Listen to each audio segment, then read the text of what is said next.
तो exercise 1.2 start कर रहे हैं। इसका पहला क्वेश्चन है कि which of the followings are example of null set. तो नल सेट वो होते हैं, हमें मालूम है, जिसमें कोई भी एलिमेंट नहीं आता, तो उसको नल सेट या एम्प्टी सेट कहते हैं। तो इसका क्वेश्चन नंबर फर्स्ट का जो फर्स्ट पार्ट है, इसमें वो कह रहा है कि set of odd natural number divisible by 2। तो जो set of odd natural number आएंगे वो 1, 3, 5 डॉट डॉट डॉट ये होते हैं। अब ये डिविजिबल बाई 2 होना चाहिए। तो हमें पता है कि इनमें से कोई भी ऐसा नंबर नहीं होगा जो डिविजिबल बाई 2 होगा। भाई ऑड नंबर है तो डिविजिबल बाई 2 तो मतलब ही नहीं। ऑड नंबर की तो डेफिनेशन ही यही है कि जो 2 से डिवाइड नहीं होते। तो इसका मतलब ये नल सेट है, तो इसको लिखेंगे यस। तो ये जो पहला वाला क्वेश्चन है कि set of odd natural number divisible by 2, ये जो है नल सेट है। अब नंबर 2 देखो जरा, क्वेश्चन नंबर 2 का नंबर 2 में कह रहा है कि set of even prime number. Prime number कौन से होते हैं, पहले प्राइम नंबर को देखते हैं। तो प्राइम नंबर होते हैं 2, 3, 5 और 7 एंड सो ऑन। हम देखते हैं कि एक ऐसा नंबर है जो प्राइम इवन प्राइम नंबर है और वो है 2। तो इसका मतलब ये जो है दूसरा वाला नंबर 2 जिसमें लिखा हुआ था कि set of even prime number, तो set of even prime number जो है नल सेट नहीं है।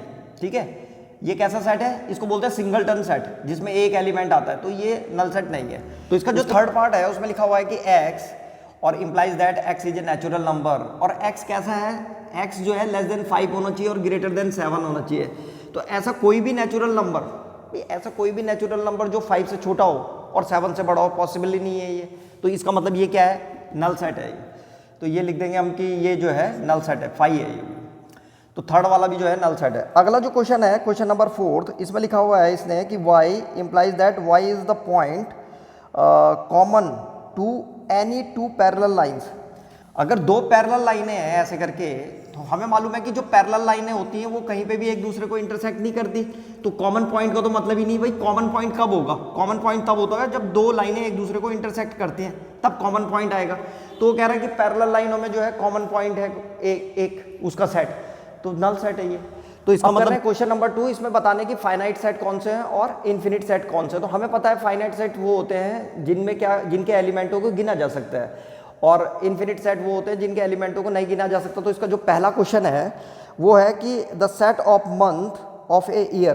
तो set of month of a year में जनवरी, फरवरी, मार्च, तो हमें मालूम है 12 होते हैं ये। तो कैसे होगा ये फाइनाइट सेट हो गया। अगला है, इसमें लिखा हुआ था सेकेंड वाले में लिखा हुआ है कि 1, 2, 3 ऐसे करके 1, 2, 3 और डैश डैश डैश करके, तो ये नेचुरल नंबरों का सेट है। तो नेचुरल नंबरों के सेट को काउंट नहीं किया जा सकता, तो ये कैसा हो गया, इन्फिनिट सेट हो गया ये।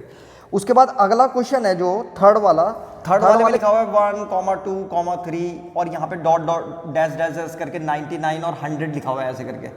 तो इसका मतलब ये नेचुरल नंबर है और कहाँ तक है, 100 तक।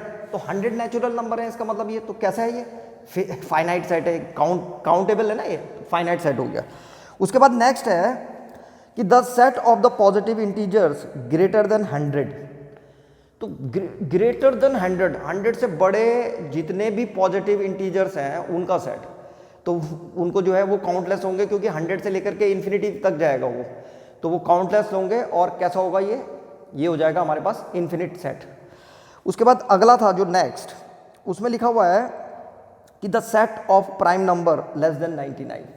अब प्राइम नंबरों का सेट लिखना है, लेस देन 99 होना चाहिए। तो कहाँ से स्टार्ट होते हैं प्राइम नंबर 2, 3, 5 ऐसे करके स्टार्ट होगा ये, और 99 तक लिखना है। तो 99 तो 3 से डिवाइड हो जाता है, तो 97 तक लास्ट प्राइम नंबर जो होगा ये 97 होगा। तो इनको जो है आराम से काउंट किया जा सकता है कि ये कितने प्राइम नंबर है। तुम लोग चाहो तो लिख करके उनको काउंट कर सकते हो। अब कर रहे हैं क्वेश्चन नंबर थर्ड में पूछ रहा है कि state whether each of the following sets are finite और इन्फिनिट। तो इसमें भी वही बताना है पहले वाले क्वेश्चन नंबर 2 की तरह। तो जो पहला क्वेश्चन है उसमें लिखा हुआ है कि the set of lines which are parallel to the X axis. तो तुम्हें मालूम है एक्स एक्सिस इस तरह से होता है, ये एक्स एक्सिस है, यहाँ पे ओरिजिन होता है ये एक्स, और यहाँ पे एक्स डैश, यहाँ पे वाई और वाई डैश। तो वो कह रहा है कि हमें एक्स एक्सिस के पैरेलल लाइनों का क्या चाहिए, सेट, ऐसे करके। तो वो कैसे होगा, मतलब एक्स एक्सिस के जो पैरेलल लाइनें होंगी वो कितनी खींची जा सकती है, पहले तो इसको देख लेते हैं। तो एक्स एक्सिस के पैरेलल जो है इन्फिनिट लाइनें खींची जा सकती हैं, यानी कि काउंटलेस। तो इसका जो सेट बनेगा वो कैसा होगा, इन्फिनिट। तो इन्फिनिट सेट है पहला वाला। दूसरा है, सेकंड वाला है वो है कि the set of letters in English alphabet. तो set of letters in English alphabet हमें पता है ए से लेकर के जेड तक होते हैं, 26 होते हैं। कैसा है, फाइनाइट। तो फाइनाइट सेट है ये। अगला है थर्ड का थर्ड पार्ट, इसमें लिखा हुआ है कि the set of numbers which are multiple of 5। Multiple 5 जो होते हैं 5, 10, 15 और ये चलते चले जाएंगे, ठीक है। तो ये जो है इन्फिनिट होते हैं, तो ये काउंटलेस है, और काउंटलेस है तो इसका मतलब कैसा हो गया, ये इन्फिनिट सेट हो गया। अगला है जो थर्ड का फोर्थ पार्ट, उसमें लिखा हुआ है कि the set of animals living on the earth. इस पृथ्वी पर रहने वाले सभी जितने भी एनिमल्स हैं, जानवर हैं, उनका सेट। ये कैसा होगा, फिनिट या इन्फिनिट। तो हो सकता है कि आप लोगों में से कई सोच रहे होंगे कि ये तो काउंटलेस होना चाहिए और कैसा होगा, इन्फिनिट सेट होगा। लेकिन ये जो है फिनिट सेट है। जितने भी इस धरती पर, इस पृथ्वी पर जितने भी एनिमल्स हैं उनको काउंट किया जा सकता है, और उनमें जो है ह्यूमन भी आता है। तो जितने भी एनिमल्स हैं इस अर्थ पे वो काउंटेबल हैं, ठीक है। मैथ्स में गिने जा सकते हैं। मैथ्स जो है अनकाउंटेबल नहीं मानी जा सकती, आराम से गिने जा सकता है। आराम से तो नहीं गिना जा सकता, थोड़ा टाइम लगेगा। तो ये काउंटेबल है और कैसा है, ये फिनिट सेट हो जाएगा ये। उसके बाद अगला है फिफ्थ पार्ट इसका, कि the set of the circle passing through the origin. अब set of the circle passing through the origin, ये यहाँ पे ओरिजिन है, ओ से दिखाते हैं इसको, इधर x, इधर x डैश, यहाँ पे y और y डैश। तो वो कह रहा है कि उन सर्किलों का सेट निकालना जो ओरिजिन से होके जाते हैं। तो एक सर्किल जैसे ये बना दिया मैंने ऐसे करके, एक सर्किल इधर से बन सकता है। तो ये भी जो है बहुत सारे सर्किल बन सकते हैं, इधर से बने, एक यहाँ से होकर के जा सकता है इस तरीके से। तो कई सर्किल बनाए जा सकते हैं, यानी कि इन्फिनिट नंबर सर्किल बनाए जा सकते हैं। तो ये इन्फिनिट सेट हो गया। तो आप कर रहे हैं क्वेश्चन नंबर 4। क्वेश्चन नंबर 4 में पूछ रहा है वो कि in the following state whether A is equal to B. बताना कि सेट ए सेट बी के इक्वल है या नहीं। तो हम जानते हैं कि सेट ए सेट बी के इक्वल तभी होता है जब ए के सारे एलिमेंट बी में होने चाहिए। तो इसका जो पहला पार्ट है फोर्थ का, इसमें ए इज इक्वल टू था ए बी सी डी। इसमें ए इज इक्वल टू तो दे रखा है ए बी सी और डी, और बी इज इक्वल टू दे रखा है डी सी बी और ए। ये तो देखो हमें मालूम है कि जो सेट होते हैं उनमें एलिमेंट का जो ऑर्डर होता है वो महत्वपूर्ण नहीं होता। देखो एलिमेंटों का जो ऑर्डर होता है वो इंपॉर्टेंट नहीं होता सेट में। तो पहले कौन आया दूसरा कौन आया इससे कोई फर्क नहीं पड़ता। कौन कौन आ रखा है सेट के अंदर, कौन कौन है, इस बात से फर्क पड़ता है, ठीक है। पहला दूसरा नंबर नहीं होता इसमें। तो ये कलेक्शन है, कलेक्शन है तो कलेक्शन में जो है फर्स्ट सेकंड थर्ड कुछ नहीं होता। तो यहाँ पे हम देख रहे हैं इसके एलिमेंट भी ए बी सी डी है, और इसके एलिमेंट बी के एलिमेंट भी ए बी सी डी है। बी को हम ऐसे भी लिख सकते थे, ए बी सी और डी ऐसे लिख सकते हो तुम। और इस ए को मैं जो है ए को ऐसे लिख सकता था बी की तरह, डी सी बी ए, कोई फर्क नहीं पड़ता। तो इसका मतलब इसमें क्या है, ए इज इक्वल टू बी। तो यस, पहला वाला जो फोर्थ का फर्स्ट पार्ट है इसका आंसर होगा यस, और ए इज इक्वल टू बी। अब इसका जो सेकंड पार्ट है इसमें लिखा हुआ है कि a इज इक्वल टू 4, 8, 12, 16 और b इज इक्वल टू है 8, 4, 16 और 18। तो हम देखते हैं इसमें कि a और b दोनों अलग अलग हैं भाई। तो हम देखते हैं इसमें 8 है 4 है, यहाँ मैच कर रहे हैं, लेकिन 16 भी मैच कर रहे हैं, लेकिन 18 मैच नहीं कर पा रहा, 18 यहाँ नहीं है। तो इसका मतलब a is not equal to b, ठीक है। इस तरह से लिख देंगे कि a b के इक्वल नहीं है।